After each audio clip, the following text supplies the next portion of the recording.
I'm living in a constant state of what the hell? What? Oh, they just stress me out. I don't know why. I have questions and I don't know if I'm just too tired to understand it or maybe I'm just not that smart. I'm an emotional mess. Have I mentioned how much selling Bree stressed me out? I'm disgusted. I'm flabbergasted. Tracy Dion, the nerve that you have. Hello everyone and welcome to my channel. If you are new, if you're not new, welcome back to my channel. My name is Marina and I am so excited. I'm doing a reading vlog, which is something I haven't done in a long time. Like I don't even remember the last one I did. I'm going to be reading a book that just came out that everyone knows. Like if you've been following my channel for a while, you know I have been anticipating this book for the past I don't know, year and a half. Today's reading vlog is gonna be me reading Bloodmarked, the sequel in the Legend-Born cycle by Tracy Dion. Although I pre-ordered this book a year in advance, it came on my doorstep like a week after it came out. So I didn't get this book until like a few days ago. Also, I was in the process of rereading Legend-Born as well. And I didn't finish that book until this morning. So I guess it worked out for the better because I wasn't, even if this did come the day of, I wouldn't have been ready to read it anyway. I don't reread books to prepare for the sequels that follow up, but for Legend-Born, like this is serious. This isn't just any other book series, okay? This is very serious to me. I just finished rereading the first book this morning and I'm going to go and start this today. And I'm so excited. Based off of what I've heard about this book from people that have gotten the arcs or people who have like already read it, this book might break me emotionally. I don't know though, like I'm very, very scared, but I'm so ready. I was ready for it a year ago when I pre-ordered it. I was ready for it when people were getting arcs and I wasn't one of them. And I'm ready now that I have my copy. I don't know how long this vlog is gonna be. It's probably gonna have spoilers, like realistically speaking. It's gonna have spoilers, probably, because I don't know how I'm gonna like let my feelings out without spoiling maybe a couple of details, so just beware of that. Right off the bat, like first thoughts before even opening the book, because like I said, I reread the first book, so my expectations are very, very high. I have not heard one bad review of the sequel, so based off of everyone else's opinions, I feel pretty confident that I'm gonna like it. Also, covers. These are very top tier covers. Like these covers are both beautiful. I will say I prefer the art style of the first one. Like when I saw the sequels cover, I was very excited, but also I was like I was a little thrown off, but it's still really pretty. Like I think this is very, very stunning in my personal opinion. Really, I don't know what to expect. I'm just very excited. I'm gonna just start and see how far I get and I'll update you guys later. Oh, I'm so excited. Let's get into it.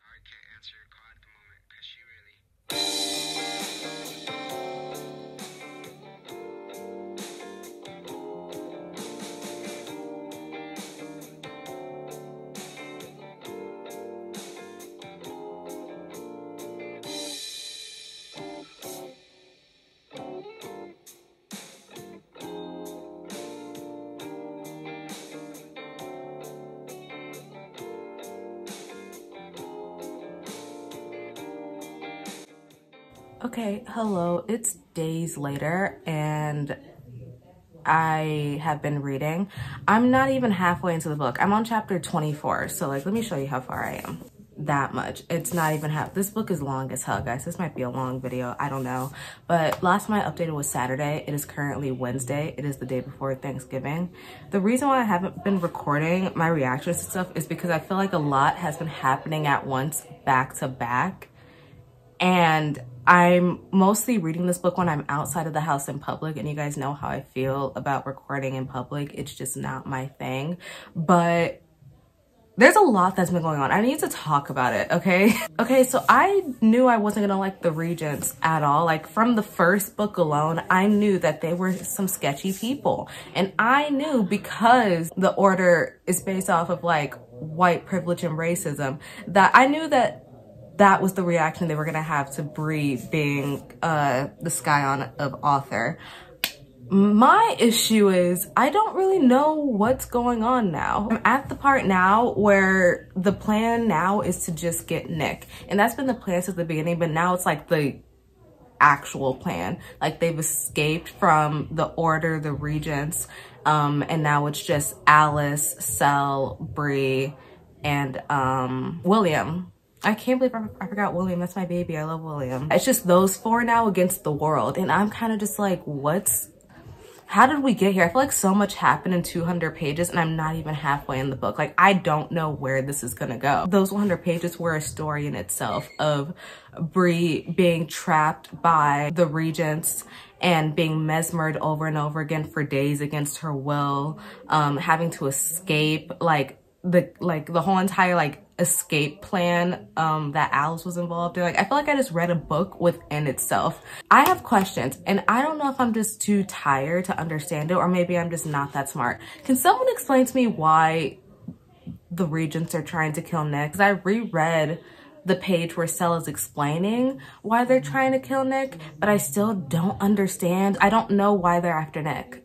And I feel so stupid because I've had to reread that part at least like 5 times and I still don't understand. Nick is the scion of Lancelot. If they kill Nick, then that means that his dad will be scion of Lancelot because Nick doesn't have any kids.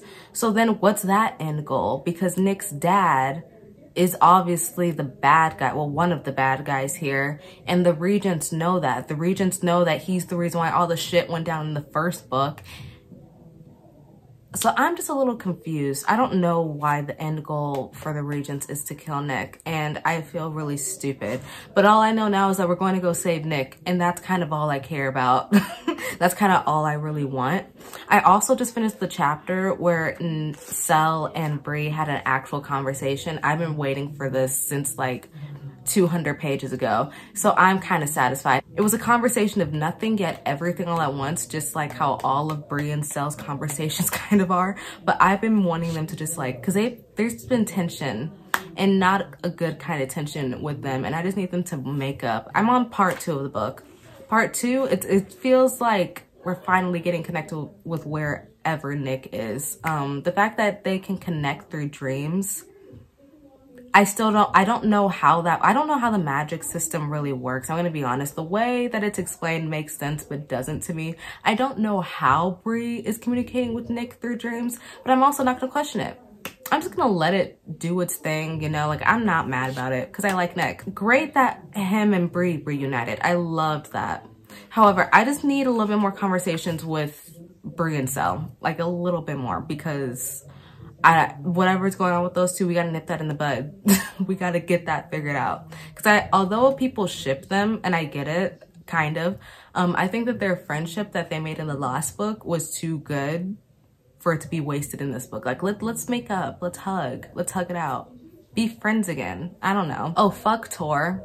I knew that Victoria, Tor, whatever you want to call that she-demon, I knew that she was racist since the get-go, since literally the first time she talked in the first book. I was like, oh, okay, racist. But I'm glad that it's finally being addressed in this book, and the fact that Alice had to be the one to say it is crazy to me. Like, I'm sorry, was no one else aware that Tor was racist, or was everyone just like overlooking it? Probably the latter. Because like I said, I reread the first book before reading this one, so I knew when the first book ended with Tor calling the Regents about Bree, I knew that was gonna somehow come full circle. And now look where we are. The Regents are after Bree. They want to control her. They're after Nick. They want to kill him. Like, Tor racist, and so are all the Regents. The Regents are so racist, and like they're like, oh, it's not about race, we don't care that you're black, we just don't think you're the scion of Arthur, even though she literally lifted Excalibur, Arthur's sword, out of the stone, has shown his strength, his power, like at least multiple times, and yet you don't want to believe it because she has melanin. I just feel like if I go too fast, I'm gonna miss stuff because I'm already confused. And I'm only a third of the way into the book. Like, maybe it'll be explained a little bit more in depth. That's why they're after Nick, but I really have no idea. Like, no matter how many times they've explained it, whether it be like from Nick's point of view or Cel's point of view, like, I don't know why they're after Nick. I feel like this book is gonna end with me crying. Tensions are very high. People are very irritated and things are not going the way that they should be. I don't want to cry, but I feel like if anyone can bring that out of me, it's Tracy Dion. Have I mentioned how much Cel and Bree stress me out? I don't think I have. I feel like I haven't like said it enough. They really stress me out. Okay, so like I haven't gotten that much farther from the last time I updated you guys, but I just got done with the bathroom scene. And if you know, then you know. The bathroom scene with Bree and Cel. If you have read Six of Crows, the one scene with Kaz and Inej in the bathroom, that's what this gave me, except a lot more tense, which I didn't even think was possible. Oh, they just stress me out. I don't know why. I don't know why I'm like, I don't never felt this way for any like ship in any fantasy series or just a series in general, but they have me stressed. Cel going to get the first aid kit and her putting the bandage on him and them having to talk about this fucking cariad, however you pronounce it. I don't speak Welsh, but whatever that was, they still haven't fully talked about it, and that's the thing that's been hanging over their heads for like half of the book, and I'm kind of just like, we need to discuss it so we can move on. Like, I don't know, I can't keep doing this. Like, I'm living in a constant state of what the hell. I need Cel to address what he said, because I'm not going to have a moment of peace in this book until they address what's going on. Besides that, you know, Bree almost got murdered. What else is new? But this time it was from a liege. I think his name was like Jonas or something. I remember reading that in the first book, like how lieges can sometimes be more powerful than regents, but I didn't know what that meant until like now. So that's interesting. If a liege lost their scion or squire, oh, they're gonna want revenge. So that's interesting that the revenge that they're gonna try to get is to kill the scion of author. Okay, cool. Literally, when like, who is on Bree's side? I think the only ones I can tell for sure are the ones that are a part of her squad right now. Speaking of which, her squad really going through it. Like Alice, she's a real one. Like, that's a true best friend. Literally had to watch Cel murder someone. Granted that someone was a demon, but it wasn't a human body. Like, she's scarred for life. Poor girl. And then William,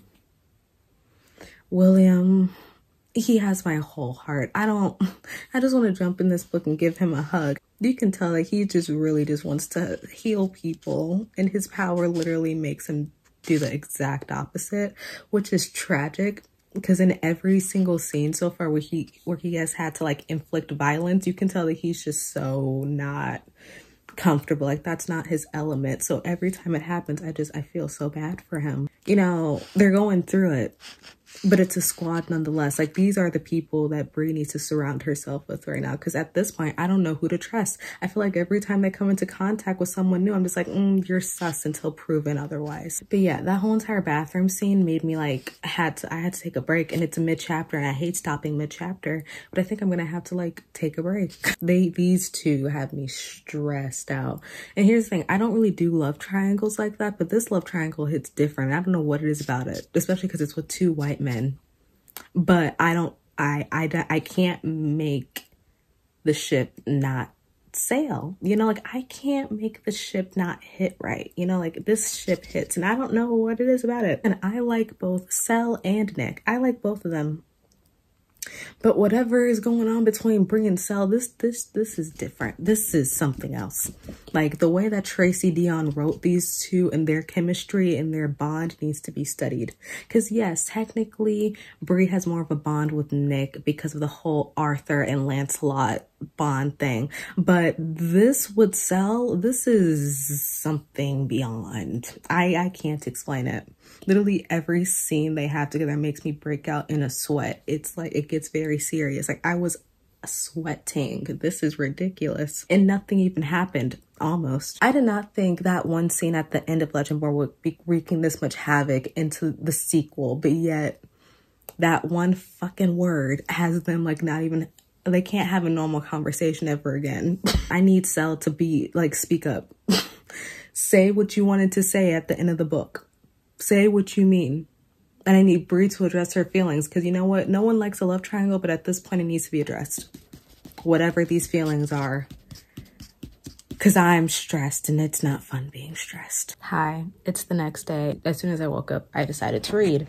I'm feeling like an idiot again and I need help. I just got to the part where this guy named Valak, by the way, I like Valak.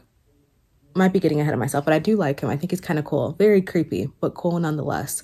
But I just got to the part where Valak made Cell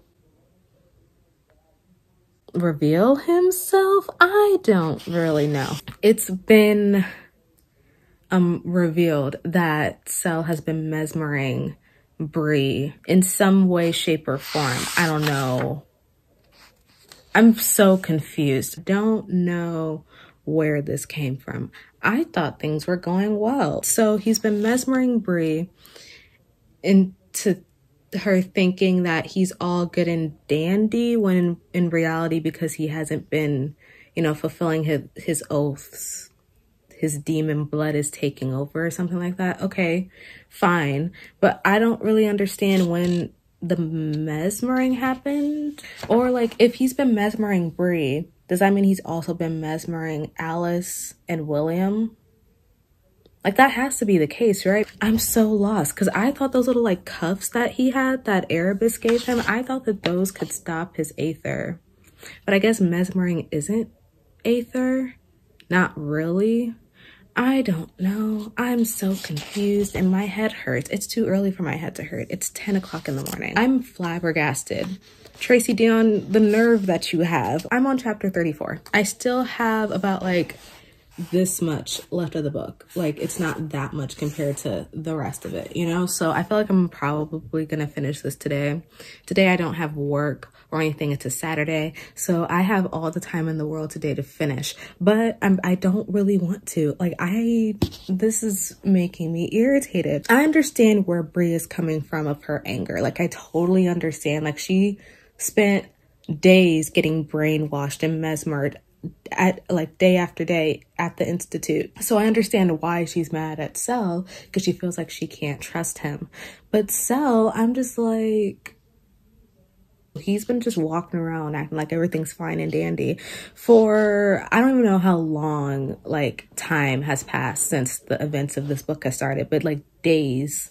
It's been what? No, it's been a month since Nick was kidnapped. Yeah, so he's gone a month without fulfilling that oath. So for the past month, he's been just what, like mesmering people, or like has like his demon blood finally overtaken himself recently, and so he's had to mesmer, or did he start mesmering Bree after she left the Institute? I'm so like, when did he start mesmering her? That's where I get kind of confused, because Bree put it together very quickly. She's smart like that. Me, on the other hand, I'm not. I need a little bit of explanations. Yeah, overall, I'm good, I guess. I don't know. I had to stop mid-chapter because my head hurts. Like, they were doing so well. They were flirting. They were actually being nice to each other at the bar. Like, and then it all went to shit so quickly. I'm so irritated.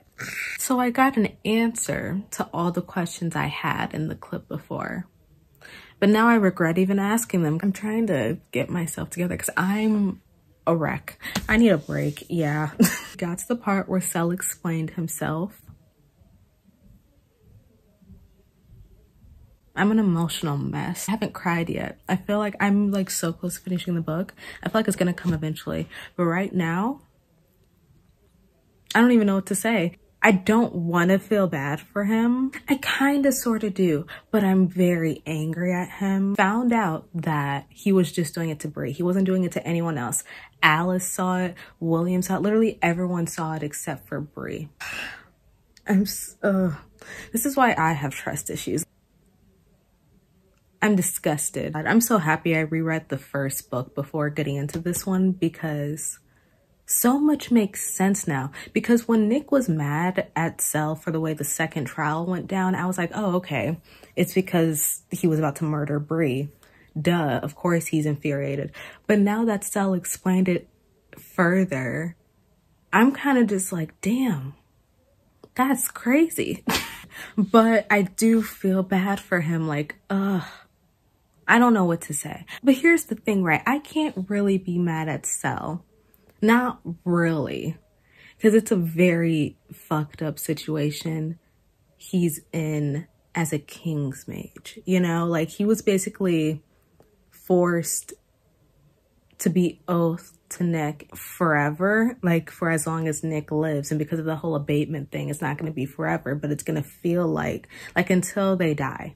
So, and he had to do that as a kid. So I can't, like, it really sucks. Like, I'm not going to say he's a slave to Nick, but kind of sort of a slave to Nick. The hierarchy of the order is very messed up to the point where I can't really fault Cell for most of his decisions. Like, I'm gonna be honest, like I know that Alice and everyone else calls him an asshole, but I would be too if I was in his position. But that doesn't excuse the fact that he mesmered Bree. For what? Like, I don't, even after his whole explanation, I still don't understand why. He thought that she was going to judge him for the way that he looked. And that's all. You decided to mesmer this girl who has been mesmered days before, back to back to back. Did he really think that was a good, like, no thoughts, just vibes up here, Cell. And you're one of the smartest people in the series, so I'm very confused. But at the end of the day, he is a guy, so no thoughts up here when it counts. I need a break. I'm exhausted. Okay, so it's hours later. I'm about to finish the book, but a few hours ago I did get a little farther into it after I stopped recording, because it's at the point now where I just can't put it down because I'm so close to finishing it. Like, I'm so close, but it's been hard for me the past few hours to not pick it up, but I had other things to do. So quick update before I finish it. Nick's dad died. Boo-hoo. Oh. Reparations. That's the reparations were dealt. And, you know, I know that Nick is sad. That's his dad. Now he has no parents. That really sucks. Like, I understand why Nick is sad. I feel for him. I really do. But he had it coming. So, 'cause I've been waiting on that man's downfall since the first book. And the fact that it took this whole book, almost this whole entire book, to get to his dad's death, ridiculous. But I digress. Yeah, so that happened. Nothing to say. Also, his dad's king mage, I think his name is Isaac, he also died. Cool, because I thought he was a nuisance. He had it coming too, because if you fuck with Alice, because he did fuck with Alice in the last book by mesmering her, if you fuck with Alice, and you fuck with me as well. Like, don't mess with my family. So, great. But now Erebus is after them, or something is after them. I have a lot of people after them. Like, if it's not the Order, then it's like other people, like a King's Mage, or like someone or something. Bree got off Cell's cuffs or whatever, but I don't know what happened. Like, I feel like I'm saying this like every update, but I don't really know what happened. I think she shared her power with him. I don't know how that worked exactly. I'm not gonna ask any questions because the cuffs are off, so he has powers again. I'm assuming that's what that means. And then I stopped at the part where Cell, he's not aether drunk, but he's like delirious off of Bree's route, and then someone came up to them and then it just cut off. So I stopped at a cliffhanger, which was very, very hard, but again, I had stuff to do. But yeah, I'm about to read. I'm so scared. I'm about to knock these pages out like right now because I have less than 100 pages to go, I think, and there's no reason to just save it for tomorrow. So yeah, I'll be back with my final updates about this book. I'm kind of terrified, but it's okay.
We finally got somewhat of a confession. We're finally being direct with each other. Oh my. Selwyn is finally opening up about his feelings. Oh joy. Oh joy.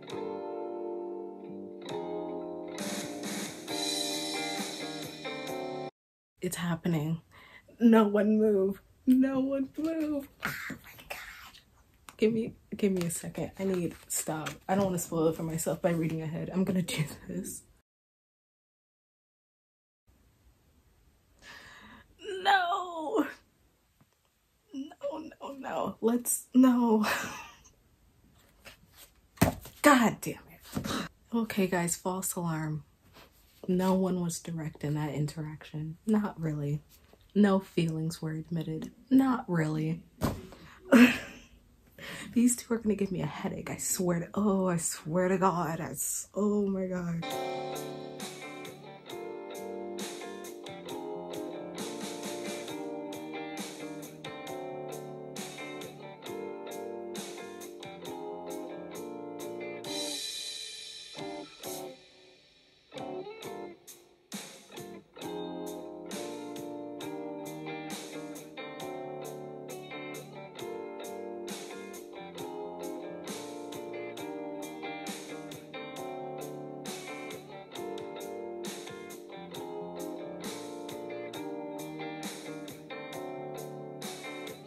Okay guys, I said I had less than 100 pages, but that's actually false. This is almost exactly 100 pages.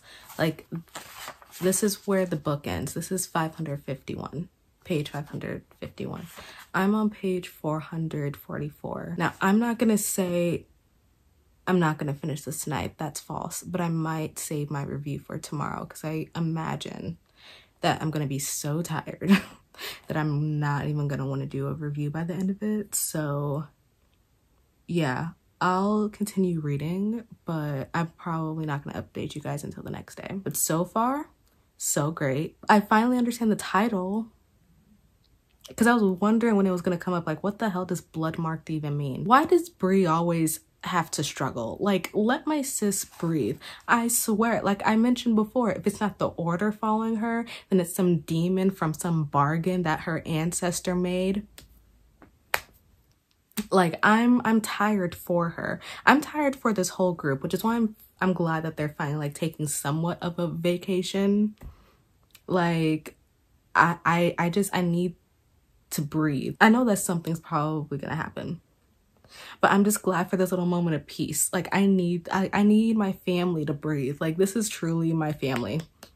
That includes Lucille, Hazel, and Mariah. They're a part of my family, which also includes Bree, Alice, Sel, and William. Yeah, I need my family to breathe. They've been struggling and it's not fun. So I'm glad that they're finally at the volition. I think that's what it's called. Yeah, I'm at part 4 right now on chapter 48. I'm having a blast. I have finished Bloodmarked by Tracy Deonn, the second book in the Legendborn cycle. And I guess it's time for me to talk about it.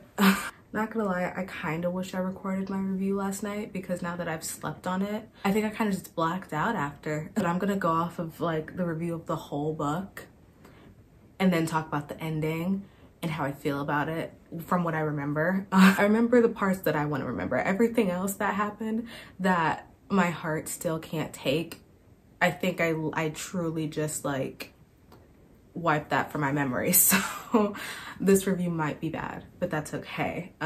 My heart is broken. It's gonna take me a while to recover from this, I know, but it's a fantastic book and I knew it was going to be. I just the wounds are still very fresh in my heart and my soul and my brain, so give me a second. I still haven't processed everything that's happened in this book. I'm still a little bit fragile at the moment. I will say, if you are a Sel Bree shipper, this book is like fan service for you. I personally don't really ship either Bree or Nick or Bree and Sel. I like the friendship out of Bree and Sel. I think that their friendship is amazing. And if they got together, I would have been happy. If they didn't, I would have been like, oh, okay, fine. Same with like Bree and Nick for the most part. I wasn't really like fully attached, though I love Nick. I just want Bree to be happy. So I'm not really passionate about whoever she falls for. But this book kind of made me like kind of going towards the Cell Bree ship. I don't know what's gonna happen in the next book. But based off of this book alone, where it was just basically Cell Bree shipper fan service, I wouldn't be mad if they got together in the end. I'm going to talk about the ships first because I feel like that's been the key component that I've talked about throughout the whole entire vlog. And then I'll talk about plot points. After I turned off the camera last night, I started, I think, chapter 51.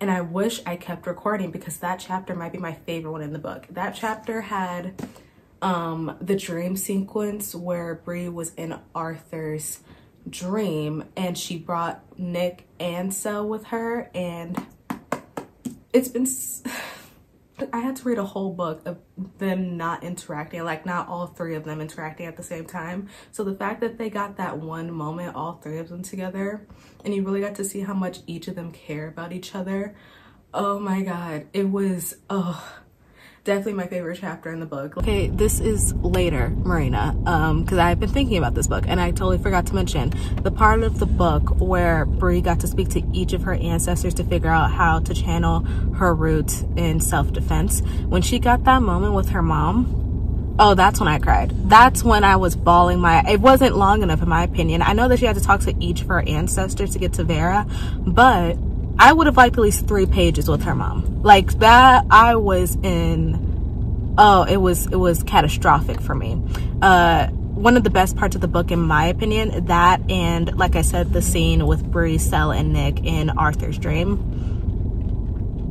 Yeah, it was, down terrible, but one of my favorite moments in the book. Like, I still think about it. I woke up and I thought about it. It was really touching. And then I like the chapters of that going forward because there were a lot of, you know, cute Cell and Bree moments compared to the rest of the book where they're arguing half the time. Throughout the last 100 pages of the book, I genuinely felt like this ship could work, you know, when they're not at each other's throats. Like whenever they were like being nice to each other, or like even Cell's birthday present to Bree, like I felt in that moment I was intruding on something that I felt like they needed their privacy and I was reading something that I shouldn't be. I think that the way Tracy Deonn writes out Bree's relationship with both Nick and Cell individually is so... Obviously, Bree cares about Cell and Nick, but the relationship that Cell and Nick have without Bree is just as important. And I think the way that she writes all three of them and the way that they all view each other, whether it be like Cell and Nick and their histories, in their history with each other, or Bree and everything that she's been through with both of them since the first book, you can tell that each and every one of them does not want to hurt one another. Like, even with Cell and Nick, they're just like, we just want Bree to be happy at the end of the day. Despite the fact that Cell and Nick argue a lot and bicker a lot and can't stand each other half the time, they truly care about each other. So yeah, it makes me feel like this love triangle that's about to go down is really gonna break some hearts, mine included, but that's what I signed up for, so I'm okay. This might be my favorite like romance and fantasy, which is a very bold to say because I don't usually like love triangles, depending on how the love triangle is made and created, if it benefits the story or characters. And I think the way Tracy Deonn writes each of these characters, it's not an annoying love triangle that I get tired of in the first book. There are layers to this. And I know that it's not going to leave all of them happy, but in my mind, I imagine them as a throuple. Though I know that's never going to happen. Confirmed by Tracy Deonn in this book. Later down in the book, like one of the characters explained their feelings and how that was never going to happen, but I still have hope. Let a girl dream. I love Bree, I love Cell, and I love Nick. And yeah, okay, so let's get into the plot of this book because I don't even know what to say. Arthur taking over Bree's body, wasn't expecting that. I hate Arthur, but I also I'm so interested in Arthur as well. We got to see a history through his eyes and how he saw his sister and his relationships with his soldiers, the 13 Knights. It was really interesting, and I liked being able to dive into his dreamland. Though it was kind of scary, I was kind of hanging on for dear life when Bree couldn't get back into her body. Which, by the way that she got back into her body, whatever happened to Cell, I need that fixed. Like, I need it fixed immediately. Tracy Deonn, I don't want to rush you, queen, but whatever happened to Cell.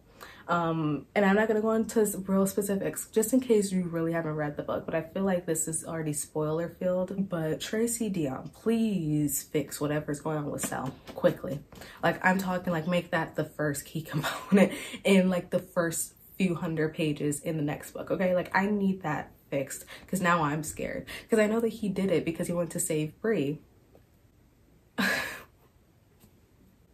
He did it because he wanted to save Bree, and I get it, I do, but now I need that to be fixed. I also need Bree to come back in one piece. I need her to get away from that man. Oh, fuck Victoria, fuck Tor. I already said I hated Tor earlier in this vlog, but she's even more of a nuisance by the end of the book. I'm just like, you bring nothing. What are you? Yeah, the way that the regents kind of they did go against Bree. Even when Arthur took over her body, they were still like, you're not gonna be the leader of this group, let's kill her off. I thought that was, I just have so many thoughts in my, it's like I said, it's still a fresh wound. I can't touch on everything, but overall I love this book. I cannot wait for the third one, which I don't care how long it takes. I don't care if it takes another year, another 2 years. Please let it just be 2 years, please. I need to know what's happening with my faves. Like, my family is in danger. My family is split up, they're in danger. I need to make sure they're okay. But I'm willing to read the third one, and who knows, maybe a fourth one. I can honestly see this being a 4-book deal. Like, I can see it in the foreseeable future if Tracy wants to go that route. I don't know. I will read as many books in this series as she's willing to put out. I love these characters. I love this world. I find the world so fascinating and rich and detailed. I can immerse myself in it without any problems, especially in this second book, because I was worried, because I remember in the first book I felt overwhelmed with a lot of information all at once. With this book, it was a lot easier to understand everything. I felt like it flowed a lot better in this book than it did in the second book, in my opinion. Just like the way that the information was given and the way that it got shown through each character. Excellent. It's a 5-star read, and I genuinely feel like if you like fantasy, if you like King Arthurian retellings, if you like Black girl magic, if you love a good love triangle, you should read this book. The whole entire like volition part of the book might be my favorite part in the whole series. I love the way it connected back to Black history and the ancestors protecting the plantation, and even like the subtle like mentions of the Underground Railroad leading to the volition. The way that Tracy Deonn integrates the whole entire world from this book into real life aspects of Black history is so creative and mind-boggling, honestly. Like, that whole entire part in the book, the volition part of the book, was honestly so good. I loved it. Probably one of my favorite things, if not my favorite thing in this series, is how she manages to bring real life Black history into a fantasy world and make it flow so seamlessly without making it seem like some kind of history lesson. Like, it is naturally part of this world. It's beautiful, honestly. Like I said, 5 stars. Read it. It's amazing. And yeah, I can't wait for the third book. I don't even think that she's confirmed a third book yet, but I'm sure it's gonna get one after that ending. I'm assuming we're getting a third one. That's the end of my video. If you guys like this, thank you. Comment down what you think about Legendborn in this series. Go ahead, you can do it down in the comments below, or you can talk to me on social media about it, because I will be tweeting about this book for probably the rest of the year, making my whole personality. So here's my Twitter. I mostly interact on Twitter, but if you'd like to follow me on all my other social medias, they will be linked down in the description below. I think that's it. I'll see you guys in my next video. Bye everyone.